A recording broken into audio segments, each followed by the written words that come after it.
প্রিয় ছাত্রছাত্রীদের উদ্দেশ্যে ক্লাস 10 এর আজকে ম্যাথমেটিক্সের যে টপিকটা আলোচনা করা হচ্ছে সেটি রাশিবিজ্ঞান। রাশিবিজ্ঞান দশম শ্রেণীর ক্ষেত্রে খুব গুরুত্বপূর্ণ একটা বিষয়, কেননা রাশিবিজ্ঞান থেকে আমরা মাধ্যমিকে 15 দাগে দুটো বড় কোশ্চেন আমাদের করতে হয়, যেখানে 3টে কোশ্চেন দেওয়া থাকে, এক একটি কোশ্চেনের মার্ক হচ্ছে 4 নম্বর করে। সেখানে রাশিবিজ্ঞানে মূলত 4টি টপিক আমাদের জানা দরকার। এক হচ্ছে গড় নির্ণয়, 2 হচ্ছে মধ্যমা নির্ণয়, 3 অজায়ের, 4 সংখ্যাগুরু। আমি পরপর ভিডিওতে সবগুলো বিষয় নিয়ে আলোচনা করব। আজকে মূলত আমি যেটা আলোচনা করব সেটা হচ্ছে গড় নির্ণয়ের একটা পদ্ধতি। গড় নির্ণয়ের মূলত এখানে 3টে পদ্ধতির কথা তোমাদের সিলেবাসের মধ্যে আছে। একটা হচ্ছে প্রত্যক্ষ গড় নির্ণয়, একটা কল্পিত পদ্ধতিতে গড় নির্ণয়, আর একটা ক্রমবিচ্যুতি পদ্ধতি, ইংরেজিতে বলা যায় স্টেপ ডেভিয়েশন পদ্ধতিতে গড় নির্ণয়। তাহলে টপিকটি হচ্ছে রাশিবিজ্ঞান, ইংরেজিতে যেটাকে আমরা বলি স্ট্যাটিস্টিক্স। তাহলে রাশিবিজ্ঞানের আমাদের মূলত 4টে টপিক আমাদের আছে মাধ্যমিকের সিলেবাসে। এক হচ্ছে গড়, মধ্যমা, অজায়ের, সংখ্যাগুরু। এখান থেকে 3টে থাকে মাধ্যমিকে, দুটো করতে হয়, 4 4 8। এছাড়াও 1 নম্বর 2 নম্বরের কোশ্চেনও রাশিবিজ্ঞান থেকে থাকে। সেই কারণে এই টপিকটি যদি আমরা ভালো করে পড়ি, এখান থেকে প্রায় আমরা 12-14 নম্বর পেতে পারি।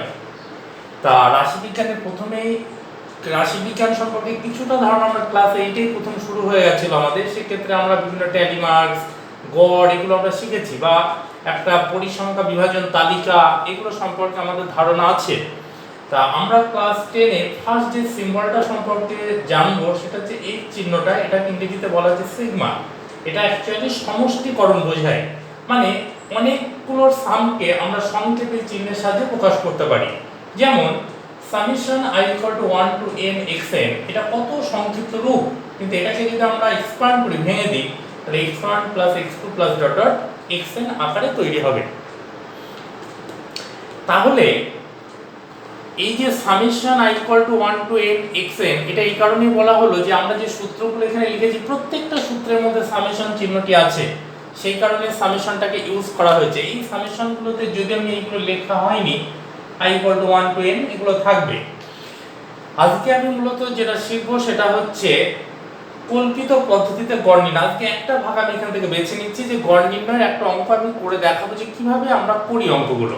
তাহলে এখানে এই সিম্বলগুলো আমরা শিখে যাবো যে fi কি, xi কি। তবু আমি একটু বলি যে পরিসংখ্যা বিভাজন তালিকার ক্ষেত্রে আমরা পরিসংখ্যা বিভাজন তালিকার ক্ষেত্রে প্রথমেই যেটা থাকবে একটা শ্রেণী ইন্টারভ্যাল থাকবে। সেই শ্রেণী ইন্টারভ্যালগুলো দেখতে এরকম 10 to 20, 20 to 30। এই যে ক্লাস ইন্টারভ্যাল, এদের যে মিড মান মানে মধ্যমান, যেমন 10 + 20/2, মধ্যমান মানে কি নিম্ন সীমা প্লাস উচ্চ সীমা বাই 2। তাহলে 10 + 2/2 দ্যাট ইজ 15। এটার ক্ষেত্রে মধ্যমান কত হবে 25। এইগুলোকে সাধারণত আমরা কি দ্বারা ডিনোট করব, x1, এই প্রথমটার ক্ষেত্রে x1 x2 এইভাবে। আর পরিসংখ্যা দেওয়া থাকবে সেটাকে সাধারণত আমরা f দ্বারা ডিনোট করি। সেই কারণে এই সূত্রের মধ্যে f এবং x এই জিনিসগুলো এসছে।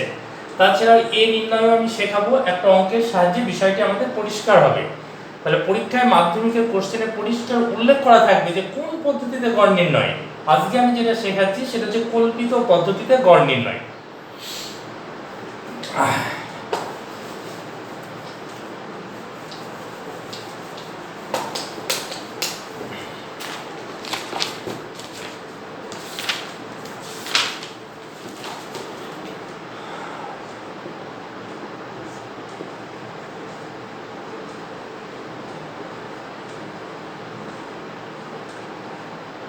কল্পিত পদ্ধতিতে গড় নির্ণয়, এটাই আমি মূলত আলোচনা করব। প্রবলেমটা কি আছে,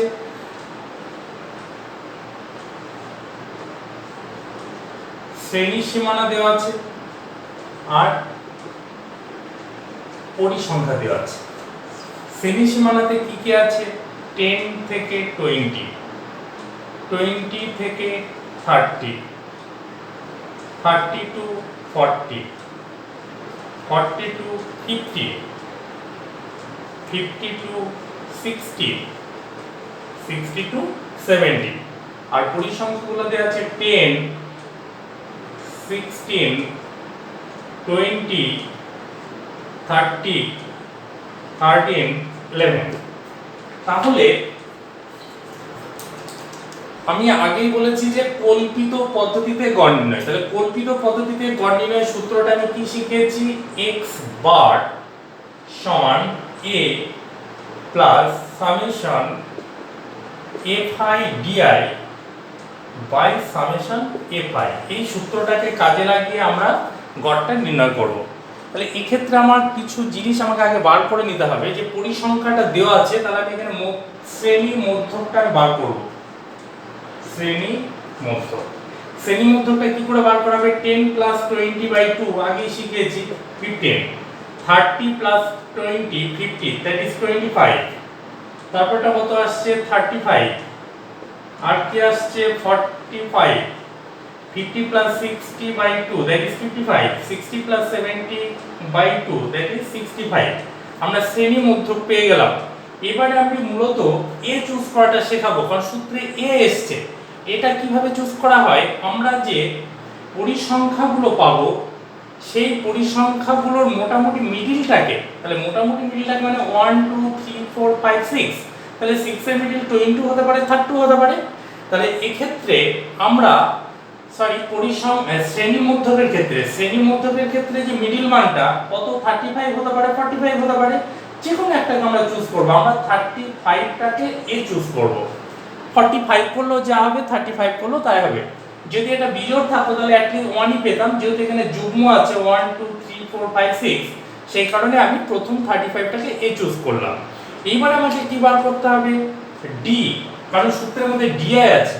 তাহলে এই যে ডিআই, এটা বার করার সূত্র হচ্ছে xi মাইনাস অফ a, এটা হচ্ছে ডিআই বার করার সূত্র।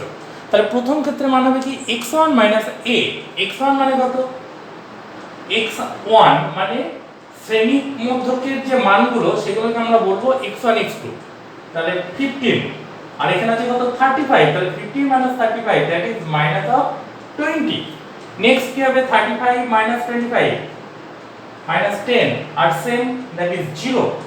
তারপরে কি আসছে 45 মাইনাস 35 দ্যাট ইজ 10, 55 মাইনাস 45 50, এটা 55 minus 35 that is 20, 65 minus 35 that is 30। তাহলে আমরা DI বার করা শিখে গেলাম। এইবার আমরা একটা কলাম আছে FI DI, তাহলে FI DI এটা মানে কি F আর D এর মাল্টিপ্লিকেশন। F মানে আমরা কাকে বলেছিলাম, পরিসংখ্যাকে, পরিসংখ্যাটাকে F বলা হয়, আর এটাকে বলা হয় অ্যাকচুয়ালি XI। তাহলে FI DI, তাহলে 10 minus 20 that is minus of 200, next কত হবে মাইনাস অফ 160, তারপরটা কত হবে 0, তারপর 300, নেক্সট কত হবে 260, 30 330। তাহলে সব টেবিল আমার তৈরি হয়ে গেল। তাহলে আমার প্রথম চুজ হচ্ছে এ করা, এ চুজ করাটা আগে জানতে হবে। এটা চুজ করার নিয়ম হচ্ছে যে শ্রেণী মধ্যকগুলো আমরা পেয়েছি তার মোটামুটি মিডিল ভ্যালুটা, তাহলে মিডিল মানে এখানে যেহেতু 1 2 3 4 5 6 আছে, তাহলে মিডিল মানে এটাও হতে পারে, দুটো হয় মিডিল, তাহলে এক্ষেত্রে আমরা যে কোনো একটাকে চুজ করতে পারি। সেখান থেকে আমি ডিআই পেয়ে গেলাম, এফআই ডিআই পেয়ে গেলাম। তাহলে এবার আমরা মানটা বসিয়ে দেবো। তাহলে এক্স বার ইকুয়াল টু কি এ মিন্স 35 প্লাস এইটার সামেশন, তাহলে এফআই ডিআই সামেশন মানে আমি কি বলেছিলাম, এদের অ্যাডিশন। তাহলে এটাকে অ্যাডিশন করলে কত হবে সেটা আমরা একটু দেখি।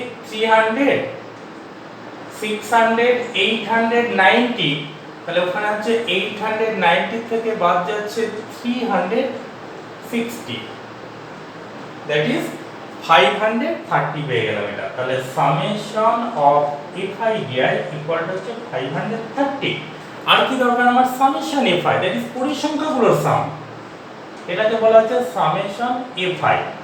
সামেশন এফআইটা করলে দেখা যাবে 6 9 10 0 1 2 3 5 8 9 10 100। তাহলে আর আমার কোনো অসুবিধাই নেই। এখন ভ্যালুগুলো আমি বসিয়ে দেব। x bar equal to a means 35 plus summation FIDI মানে আমি পেয়ে গেছি ভ্যালু, সামেশন এফআইডিআই মানে 530 আর সামেশন এফআই মানে কত 100।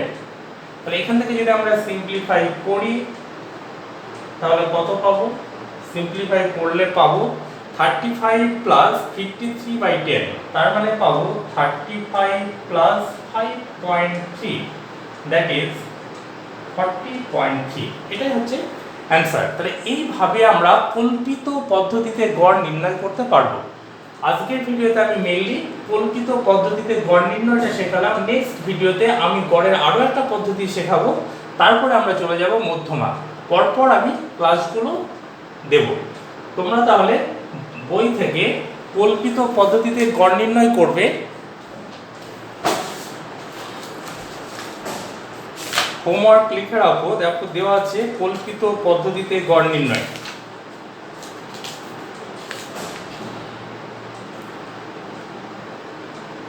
8 দাগ।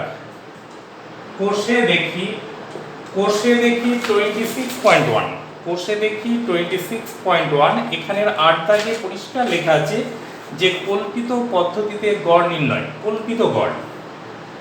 পেজ নম্বর হচ্ছে 300, পেজ 341।